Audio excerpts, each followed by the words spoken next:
Aujourd'hui, dans la lucarne de l'entrepreneur, nous recevons Hamid Belhaj, qui est dirigeant de la société e-Center Travel, qui exploite la marque France Manasik, qui elle-même est spécialisée dans les séjours Hajj et Umrah.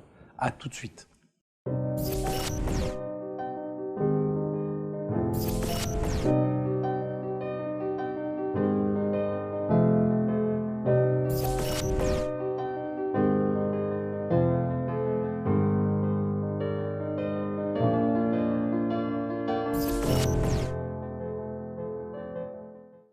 Hamid Belhaj, bienvenue dans la lucarne de l'entrepreneur. Merci de m'avoir invité. Initialement, vous faites des études de lettres, donc vous faites 3 ans d'études supérieures à l'université de la Sorbonne. Oui. Finalement, vous êtes entrepreneur par la suite, donc qu'est-ce qui vous emmène à entreprendre et à diriger donc la marque, ou plutôt la société, donc l'agence de voyage France Manasik, au final? Quelle en est la raison en fait? Qu'est-ce qui vous emmène, après avoir fait des études de lettres, vous devenez entrepreneur? Donc moi, le déclic il a eu lieu quand j'ai fait mon premier Hajj en 2002 avec mes amis. Donc ça a été c'était une histoire d'amour entre moi et le lieu saint tout de suite. Donc après cela, j'ai toujours eu une envie d'y retourner et j'ai toujours invité mes amis à venir partager ça avec moi. Donc de là, c'est créé un petit groupe de confiance autour de moi. Donc chaque personne de la mosquée, de mon quartier, quand ils avaient envie de partir à l'Umrah ou bien au Hajj, ils venaient me voir. C'était une histoire de confiance. Donc à l'époque, vous n'êtes pas parti avec une agence, vous êtes parti entre potes, si je puis dire, entre amis. Donc c'était entre amis, ouais. D'accord. Donc voilà. Et petit à petit, les gens qui s'adressaient à moi pour partir au Hajj ou bien à l'Umrah. Donc de là est née petit à petit la vocation France Manasik. Et donc c'est en 2004 que vous créez la société.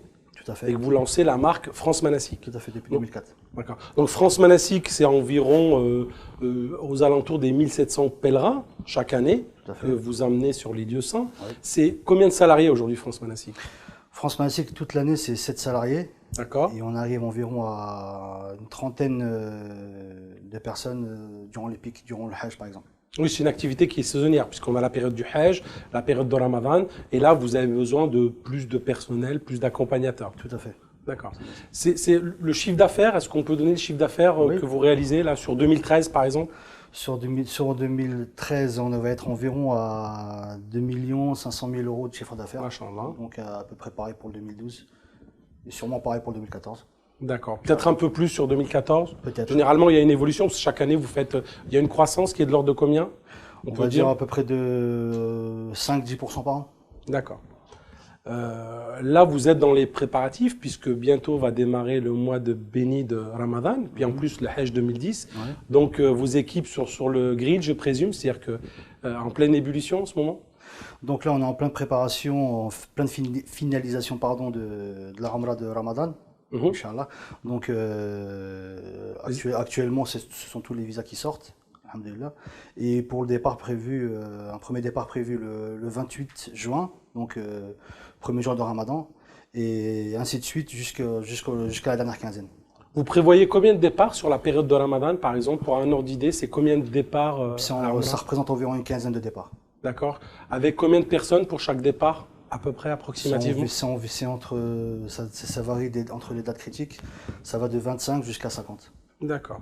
Alors aujourd'hui, sur le territoire, un certain nombre d'agences qui opèrent au même titre que la marque France Manasik.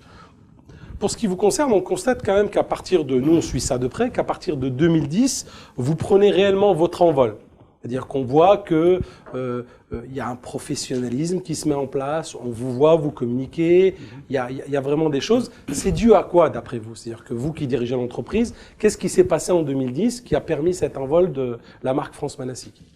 Alors je pense déjà que depuis le début jusqu'en on va dire 2008-2009, on a fait le maximum pour innover.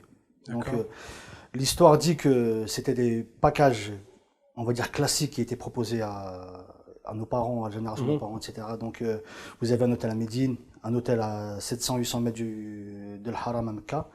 Donc à partir de 2009, on a été, je pense, les premiers, et je pense que c'était une bonne valeur ajoutée pour le marché en général, à découper, si je puis dire, les saisons pour le séjour et a proposé du 5 étoiles, du 4 étoiles haut de gamme et du 5 étoiles pour les pèlerins. Ce qui n'était pas le cas avant. Ce qui était très rarement le cas avant. Vous avez été les premiers à le proposer, c'est-à-dire des séjours Hajj, Hajj en l'occurrence, et Umrah, seulement Hajj, en hôtel, avec un hébergement en 5 étoiles à proximité des lieux saints, du haram. Tout à fait. Donc on a été par exemple les premiers à offrir, c'était en 2008 et 2009 déjà, un hôtel, en 2009 déjà dans l'hôtel Abraj. On était parmi les premiers. Qui était un hôtel qui était en face du haram, 5 étoiles. D'accord. Voilà.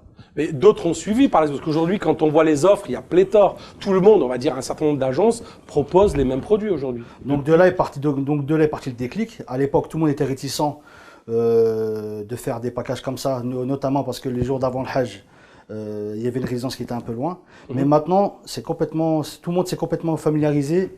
Et ce type de processus, c'est complètement vulgarisé. Mais donc, il y a eu, en l'occurrence, les gens ont été intéressés par ce bureau, parce qu'ils sont quand même, ils sont plus chers, ces produits-là. C'est pas du standard. C'est quand vous dites 5 étoiles, automatiquement, c'est des produits qui sont plus coûteux. Mais quand même, les gens ont répondu présent. Si on regarde l'évolution des produits Hajj, depuis 7 ans jusqu'à aujourd'hui, depuis un peu moins de 10 ans jusqu'à aujourd'hui, lorsqu'on a fait la transition, nous, en 2009-2010, de passer sur des packages 5 étoiles, ça coûtait le même prix, même voire parfois moins cher qu'un package classique. Donc c'est vraiment ça le plus qui a été apporté sur le marché. Alors puisqu'on parle des prix aujourd'hui, aujourd'hui, là c'est bientôt la Umrah, puis par la suite le Hajj, c'est quoi les prix que France Manassik aujourd'hui, c'est quoi le premier prix pour aller au Hajj, pour le prochain Hajj par exemple? On est à quel ordre de prix? On est à partir de 4 090 €. D'accord. Donc ça c'est le minimum. Après on va monter 4 000 €. Ce qu'on entend ici là sur les forums etc. C'est que c'est excessif pour quelqu'un pour des revenus de 1 500 à 2 000 €. Pour un couple on va tourner à 8 000 € plus des frais. On va être à 10 000 €. C'est quand même beaucoup. Qu'est-ce que vous en pensez vous, dont c'est l'activité? C'est-à-dire vous répondez quoi à ces gens qui disent que c'est cher, que les agences gagnent de l'argent sur le dos des pèlerins? Qu'est-ce que vous leur dites aujourd'hui? J'ai envie de dire que oui, c'est vrai, ça représente un budget pour les ménages, c'est sûr. Mais en fait, la chose n'est pas compliquée. C'est-à-dire à l'heure d'aujourd'hui, on a 2 millions de hujjaj par an environ. Donc vous avez à peu près, ouais. Vous avez 2 millions de hujjaj qui vont loger dans les mêmes endroits, faire les manassiks en 5 jours, en même temps. Ça crée une demande énorme au niveau des hôtels sur place déjà en premier lieu. D'accord. Donc toutes ces années, depuis au fur et à mesure des années, le prix du lit en hôtel a quasiment triplé. Il augmente, d'accord. Il augmente de chaque année. Vous voulez dire que vous avez un prix de revient et que comme ils se retrouvent concentrés sur une durée limitée avec un nombre de lits limité, automatiquement ils augmentent leur prix et donc vous avez le prix de revient qui augmente. Tout à fait, et donc c'est ça en fait. Donc vous avez les transports, ça joue aussi. Les transports, c'est pareil. Ils augmentent leur prix pendant le Hajj. Les transporteurs, en l'occurrence les compagnies aériennes. Toutes les composantes du Hajj ont augmenté leur prix. Donc que ce soit l'aérien, que ce soit les hôteliers et que ce soit même les prestataires Montawif sur place. D'accord. Oui, parce que quand on fait une comparaison, on a le prix d'une Umrah d'ailleurs est 3 fois moins cher. C'est-à-dire que on va partir en Umrah pour l'équivalent de 1 500 €, alors qu'un Hajj c'est 4 000 €. Donc la différence, elle s'explique. C'est-à-dire que c'est les prix de revient en fait. Quand on rajoute le transport, la nourriture, l'hébergement, tout ce qui est motawaf sur place, etc. C'est ça en fait. Donc en grande partie, c'est expliqué par le prix de revient qui a explosé. Donc comme vous avez dit, c'est pertinent. Si on compare par rapport à une Umrah, que ce soit pendant le Ramadan ou bien le reste de l'année, on est à partir de 990 €. Ah oui, même moins, même pas 1 000 €, d'accord. Voilà. C'est ça qui est donc 4 fois moins cher quasiment. 4 mois. D'accord. Donc là, on va en arriver justement à Mecca. Le Mecca, c'est aujourd'hui, c'est beaucoup de travaux, donc sur place, donc une restriction, pas beaucoup de place en termes d'hébergement. Comment vous arrivez à gérer ça, vous, en tant que tour opérateur, justement?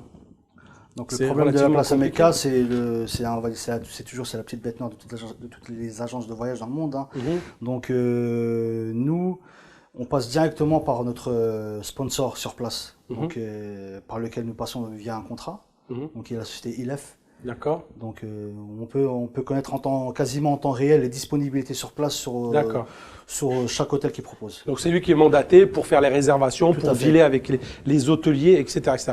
En off, donc je passe à la question sans transition rapidement. En off, on parlait de la stratégie. Donc aujourd'hui, vous êtes un chef d'entreprise, vous avez une stratégie en place. Donc vous m'expliquez que justement votre volonté, votre souhait à terme, c'était de développer la marque France Manasik à travers le territoire national. Pour quelle raison?